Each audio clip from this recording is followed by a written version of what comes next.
Hi everyone. तो अभी हम स्टार्ट करते हैं अपना जेईई एडवांस का क्वेश्चन, इलेक्ट्रोकेमिस्ट्री का क्वेश्चन देखेंगे। तो क्वेश्चन में क्या है, देखो पहले हम स्टेटमेंट रीड करेंगे। Consider a 70% efficient cell. ठीक है, सेल कौन सा है? हाइड्रोजन ऑक्सीजन फ्यूल सेल है, working under standard conditions of 1 bar and 298 kelvin. आप सबको पता है कि हाइड्रोजन ऑक्सीजन फ्यूल सेल में आपका जो हाइड्रोजन है दैट इज योर फ्यूल है ना बेसिकली। और इसका हम सेल रिएक्शन कैसे लिखते हैं? हाइड्रोजन की कंबर्शन, है ना, कि वो ऑक्सीजन के साथ रिएक्ट करेगा टू फॉर्म वाटर। वाटर आपका प्रोडक्ट हो गया यहाँ पे सेल रिएक्शन का। ठीक है, उसके बाद क्या है? The work which is derived from the cell on the consumption of 1 into 10 to the power minus 3 moles of hydrogen gas is used to compress 1 mole of a monatomic ideal gas in thermally insulated container। तो देखो यहाँ तक तो आपकी electrochemistry लग रही है। Basically जो वर्क आप डराइव करते हो फ्रॉम द सेल, है ना, सो जो वर्क आप बेसिकली डराइव करते हो फ्रॉम द सेल, राइट, तो वो बेसिकली किसके इक्वल होता है? That is your Gibbs free energy change आपका जो सेल रिएक्शन का है। ठीक है, तो वो चीज, तो जो आपने वर्क, इलेक्ट्रिकल वर्क वहां से डराइव किया फ्रॉम द सेल, उससे, और वर्क आपने कैसे डराइव किया? On the consumption of 1 into 10 to the power minus 3 moles of hydrogen के कंजम्पशन से, उसी वर्क को आप यूज कर रहे हो to compress a monatomic ideal gas. तो यहां से आपकी केमिकल थर्मोडायनेमिक्स स्टार्ट हो जाती है ना, कि उसी वर्क के थ्रू आप बेसिकली एडियाबैटिक कंडीशंस में उसी वर्क को आप यूज करोगे to compress 1 mole of a monatomic ideal gas. उससे गैस के टेम्परेचर में क्या चेंज आएगा, है ना, तो हम इन सब चीजों को देखेंगे। और आपको क्या दिया हुआ है? स्टैंडर्ड रिडक्शन पोटेंशियल्स दे रखे हैं हाफ सेल्स के, है ना। So these are the reduction potentials. देखो O2 का रिडक्शन पोटेंशियल दे रखा है और H प्लस का दे रखा है। H प्लस का हमें पता है स्टैंडर्ड कंडीशंस में 0 होता है, और O2 का आपके पास कितना है? 1.23 वोल्ट्स। ये आपको यूज करनी है वैल्यूज फैराडे कांस्टेंट की और आर की। ठीक है, चलो तो मैं आपको बेसिक बता देता हूँ कि आपको यहाँ पे करना क्या है। देखो सबसे पहले हम यहाँ पे देखेंगे गिवन। आपको गिवन क्या है? आपको बेसिकली देखो रिडक्शन पोटेंशियल्स की वैल्यूज दे रखी हैं। ठीक है, सो उससे आप ई नॉट सेल निकालोगे, राइट, और उसी ई नॉट सेल से आप डेल्टा जी नॉट निकालोगे सेल रिएक्शन का। अब वही delta G naught is basically electrical work, but आप यहाँ पे देख सकते हो कि आपका जो सेल है वो 70% एफिशिएंट ही है, तो उस अकॉर्डिंग हम 70% लेंगे इस डेल्टा जी नॉट का। तो वहां से आपके पास क्या आ गया? इलेक्ट्रिकल वर्क जो आपने डराइव किया। ठीक है, हमें इन दोनों का आपस में रिलेशनशिप तो पता ही है, दैट आपके पास क्या होता है? Your delta G naught is basically minus of N F E not cell. ठीक है, तो यहां से आप डेल्टा जी नॉट फाइंड कर लोगे, वहां से आप इलेक्ट्रिकल वर्क फाइंड कर लोगे, राइट। और यहाँ पे since your cell is 70% efficient, तो मैं इसका 70% करूंगा to get my electrical work. उसी वर्क को हम यूज कर रहे हैं for adiabatic compression of the gas, है ना। सो हमें पता है कि अंडर एडियाबेटिक कंडीशंस,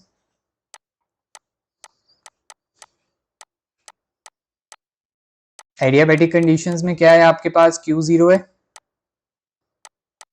ठीक है, थर्मली इंसुलेटेड का मतलब यही है ना कि आपकी वॉल्स एडियाबेटिक है, तो हीट एक्सचेंज तो कोई होगा नहीं। सो वी नो देन जो आपका डेल्टा यू है that is Q plus W, तो यहाँ पे वो डब्ल्यू के बराबर होगा। यहाँ से जो आपने इलेक्ट्रिकल वर्क ढूंढा उसको आप डेल्टा यू के साथ रिलेट करके हम कर लेंगे, है ना। हमें पता है यहाँ पे जो डेल्टा यू है वो आपके पास क्या है?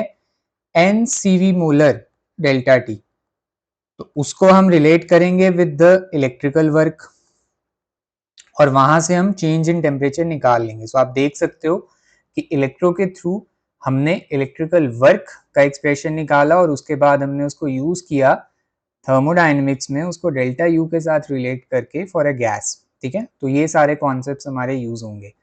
सो what I want to say कि आपके पास जो बैकग्राउंड है ना, तो हमारे पास क्या क्या चीजें हैं, देखो हमें क्या रिक्वायर्ड होंगे कॉन्सेप्ट। पहले तो आपको फ्यूल सेल के बारे में पता होना चाहिए, राइट, क्योंकि फ्यूल सेल का हम सेल रिएक्शन लिखेंगे, हम एंड फाइंड करेंगे, उससे हम डेल्टा जी नॉट फाइंड करेंगे पहले ई नॉट फाइंड करके, ठीक है। तो वो चीज तो आपको फ्यूल सेल, तो यहाँ पे आपको हाइड्रोजन ऑक्सीजन फ्यूल सेल दिया हुआ है, ठीक है। उसी से हम क्या करेंगे, हम डेल्टा जी नॉट फाइंड कर लेंगे पहले ई नॉट फाइंड करके, और उसका नेक्स्ट स्टेप क्या होगा, फिर adiabatic compression of an ideal gas से हम डेल्टा यू को डब्ल्यू से रिलेट कर लेंगे, ठीक है। सो यहाँ पे आपके पास है N C V molar delta T, delta U का एक्सप्रेशन, सो इसको हमने इलेक्ट्रिकल वर्क के साथ रिलेट कर लिया क्योंकि उसी वर्क को आपने यूज किया है, ठीक है, गैस को कंप्रेस करने के लिए। बेसिकली क्या है, देखो वहां से जो आपने वर्क डराइव किया उसी को यूज किया फॉर द कंप्रेशन, और आपको पता है कि एडियाबैटिक कंडीशंस में अगर आप कंप्रेस करते हो गैस को तो गैस का टेम्परेचर बढ़ता है। रीजन, यहाँ पे वर्क आपका पॉजिटिव होगा क्योंकि आपने कंप्रेशन के लिए यूज किया है, तो उस हिसाब से आपका यहाँ पे जो डेल्टा टी है that will come out to be positive, right. Since यहाँ पे आपका जो कंप्रेशन का वर्क है, आपने गैस को कंप्रेस किया है, तो वो work is basically positive because आपने गैस पे वर्क किया है, ठीक है। तो वहां से आप डेल्टा डिफाइन कर लोगे। चलो स्टार्ट करते हैं फिर। अच्छा क्वेश्चन है, दो कॉन्सेप्ट्स आपके मिक्स हो रहे हैं, ठीक है, और यूजली जेईई एडवांस में पूछा जाता है ऐसे मिक्स करके कॉन्सेप्ट्स को, तो चलो करते हैं फिर, ठीक है। चलो तो यहाँ पे मैं सोल्यूशन करूंगा। देखो सबसे पहले हम क्या बात करेंगे, ये आपका सेल रिएक्शन है ना, this is your cell reaction. तो ये सेल रिएक्शन आपके पास कैसे आएगा, यू नो कि एनोड पे आपका जो हाइड्रोजन है, जो फ्यूल है वो ऑक्सीडाइज करेगा। सो आपकी जो हाइड्रोजन है वो ऑक्सीडाइज कर गई, सो यहाँ पे आएगा आपके पास 2H प्लस प्लस 2 इलेक्ट्रॉन्स, तो एनोड पे आपने लिख लिया। सिमिलरली कैथोड पे आपके पास क्या होगा, O2 रिड्यूस होगी, राइट। तो देखो यहाँ पे O2 दे रखा है, मेरे को हाफ O2 के हिसाब से लिखना होगा, क्योंकि देखो यहाँ पे मैं हाफ O2 लिखूंगा तो half O2 basically 2H plus और 2 इलेक्ट्रॉन्स का गेन करेगी टू फॉर्म H2O, ठीक है। सो ये चीज हो गई। अब यहाँ पे देखो, अब मैं दोनों रिएक्शंस को ऐड कर दूं तो मेरे पास सेल रिएक्शन ही आ जाएगी। सेल रिएक्शन मेरे पास यहाँ पे क्या आएगी, H2 plus half O2 forms H2O, right. तो ये चीज तो देखो, ये इसके साथ कैंसिल हो गया और ये इसके साथ कैंसिल हो गया। सो आपको पता लग रहा है यहाँ पे सेल रिएक्शन के लिए इलेक्ट्रॉन्स का एक्सचेंज कितना हुआ, 2 इलेक्ट्रॉन्स का एक्सचेंज हुआ, ठीक है, okay, according to this reaction, okay, ठीक है। तो अब देखो हम यहाँ पे सबसे पहले तो ई नॉट फाइंड कर लेंगे। तो आपके पास यहाँ पे ई नॉट क्या आएगा, वी नो कि आपके पास जो कैथोड पे रिडक्शन पोटेंशियल है O2 का, राइट, उसको आप माइनस करोगे जो आपका एनोड पे रिडक्शन पोटेंशियल है किसका, हाइड्रोजन का, तो हाइड्रोजन का रिडक्शन पोटेंशियल हो गया, राइट।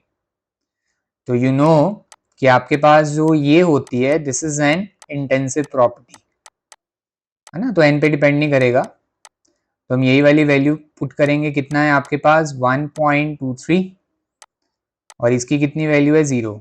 सो आपके पास यहाँ पे जो ई नॉट सेल आएगा दिस विल बी 1.23 वोल्ट, ठीक है। सो ये आपके पास आ गया बेटा ई नॉट सेल। एक बार ई नॉट सेल आ गया और आपके पास एन भी आ गया, सो वहां से मैं डेल्टा जी नॉट फाइंड कर लूंगा नेक्स्ट स्टेप में, ठीक है।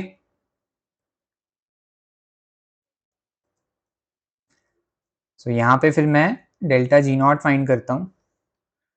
तो delta G not basically cell reaction का आपके पास क्या होगा, minus of N F E not cell. तो let's put in the values. तो देखो एन आपने पुट करना है 2, फेरेडे की वैल्यू आपके पास हो गई 96500 कूलम पर मोल, और आपके पास जो ई नॉट सेल आ गया वो कितना आ गया 1.23 वोल्ट्स, ठीक है। सो यहां से मेरे पास वैल्यू कितनी आएगी बेटा, यहां से मेरे पास वैल्यू आएगी -23 7390 वोल्ट कूलम आपके पास हो गया जूल, सो जूल पर मोल। ठीक है, अब देखो ये जो पर मोल लिखा है मैंने, ये अपने सेल रिएक्शन के हिसाब से लिखा है। मेरे पास सेल रिएक्शन ये है, ठीक है। सो दिस पर मोल इज बेसिकली कि देखो, अगर आपका 1 मोल हाइड्रोजन कंज्यूम होता है तब आपके पास इतना डेल्टा जी नॉट आएगा, है ना। बट आपको क्या दिया हुआ है कि आपको कितना हाइड्रोजन कंजम्पशन हुआ, 10⁻³ मोल, मतलब 1 मिलीमोल हाइड्रोजन कंज्यूम हुआ। तो आप यहाँ पे लिख सकते हो कि -237390 जूल बेसिकली आपके पास आया कब, जब आपका 1 मोल हाइड्रोजन कंज्यूम हुआ। ठीक है, तो आपके पास कितना है, देखो आपके पास है 10⁻³ मोल्स हाइड्रोजन कंज्यूम्ड। तो उस अकॉर्डिंग आपके पास कितना होगा, -237390, इसको मैं 10⁻³ से मल्टीप्लाई कर दूंगा तो आपके पास, मेरे पास वैल्यू कितनी आएगी, -237.390 जूल, है ना। सो बेसिकली ये मेरे पास डेल्टा जी नॉट आया जब 10⁻³ मोल्स ऑफ हाइड्रोजन कंज्यूम हुए। ठीक है, अब यहाँ से फाइनल स्टेप क्या होगा मेरे पास, मैं इलेक्ट्रिकल वर्क निकाल लूंगा। तो वो मैं कैसे निकालूंगा, मेरे को एफिशिएंसी दे रखी है कितनी, 70% है ना। सो मेरे पास यहाँ पे जो वर्क आएगा, इलेक्ट्रिकल वर्क,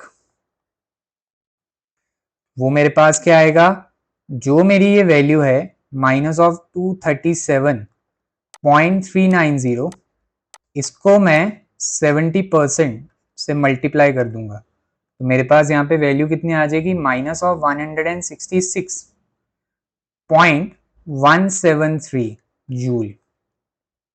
ठीक है, इसको आप जूल में लिखोगे, जूल पर मोल नहीं लिखोगे, क्योंकि इतने मोल्स कंजम्पशन के बाद हुआ ना ये डेल्टा जी नॉट। तो आपके पास जो इलेक्ट्रिकल वर्क आ गया बेटा, इतना आ गया, आपने एफिशिएंसी से मल्टीप्लाई कर दिया।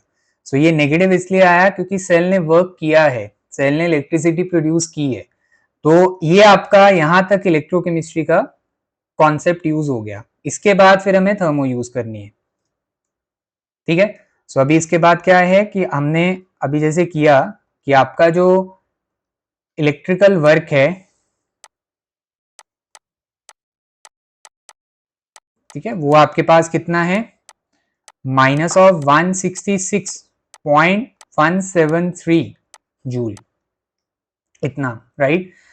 तो जो कंप्रेशन का वर्क है वो यही है, बस मेरी वैल्यू क्या हो जाएगी, पॉजिटिव में। ठीक है, सो 166.173 जूल। सो बेसिकली इतना मेरा कंप्रेशन का वर्क है। अब वही कंडीशंस मेरे पास एडियाबैटिक, क्योंकि इंसुलेटेड कंटेनर था, तो मैं क्या करूंगा, सिंपली जस्ट सेकेंड, जो इंटरनल एनर्जी का चेंज है गैस का, उसको मैं इसी वर्क के बराबर कर दूंगा। और डेल्टा यू मेरे पास क्या है, N CV molar delta T, और मेरे को यहाँ पे डेल्टा टी ही फाइंड करना है। ठीक है, अब देखो आपको गैस क्या दे रखी है, गैस आपको दे रखी है मोनोटॉमिक। अब ये हमें पता है थर्मोडायनेमिक्स में कि मोनोटॉमिक गैस के लिए आपके पास जो सीवी होता है मोलर, वो आपके पास होता है 3/2R, राइट। तो यहां से मेरे को डेल्टा टी फाइंड करनी है। सो डेल्टा टी मेरे पास बेटा क्या होगा, जो कंप्रेशन का वर्क है उसको मैं एन सीवी मोलर से डिवाइड कर दूंगा। तो देखो मेरा जो कंप्रेशन का वर्क है वो है 166.173 जूल। 1 मोल लिया था मोनोटॉमिक गैस का जिसको आपने कंप्रेस करना था। ठीक है, सो मतलब 1 मोल दे रखा है मोनोटॉमिक गैस का, सीवी मेरा इतना है, सो दिस इज 3/2, और आर की वैल्यू वही 8.314 जूल पर मोल पर केल्विन, ऐसा ही वैल्यू हम यूज करेंगे। तो आपके पास क्या हुआ, देखो जूल जूल से कट गया, मोल आपका मोल इनवर्स से कट गया, तो आपका आंसर किस में आएगा, केल्विन इनवर्स नीचे ऊपर चला गया, केल्विन में आ गया। तो इसको आप सॉल्व करोगे तो आपके पास जो डेल्टा टी है वो बेसिकली कितना आ जाएगा, that will come out to be 13.325 kelvin, और ये आएगा प्लस में, मतलब टेम्परेचर गैस का बढ़ जाएगा क्योंकि गैस की इंटरनल एनर्जी बढ़ गई है ना, वर्क किया था उस पर कंप्रेशन का, तो टेम्परेचर बढ़ गया, डेल्टा टी आपका पॉजिटिव आया, तो इसको हम राउंड ऑफ कर देंगे टू 2 डेसिमल प्लेसेस, है ना, जैसे हमें करना होता है। सो ये आपके पास कितना आएगा 13.33 इन केल्विन, ठीक है। सो आपका जो टेम्परेचर का चेंज आ गया वो ये आ गया, है ना। So this is your final answer, जो आपको टेम्परेचर का चेंज निकालना था for the ideal gas, right. तो इसी के थ्रू हमने सॉल्व कर लिया, ठीक है। तो हम यहाँ पे आंसर लिख लेंगे अपना, ये है अपने, है ना। सो हमारे पास जो चेंज इन टेम्परेचर आया वो आपके पास कितना आया, that comes out to be 13.33 kelvin, right. तो आई होप आपको समझ आया होगा, रिलेट हुए होंगे कॉन्सेप्ट्स, है ना, जिससे आप क्वेश्चन इजीली सॉल्व कर पाओ। तो थोड़ा सा लंबा क्वेश्चन भी था क्योंकि एक्सप्लेन करना था, ठीक है, सही से चीज़ों को। तो आई होप आपको समझ आया होगा। All the best.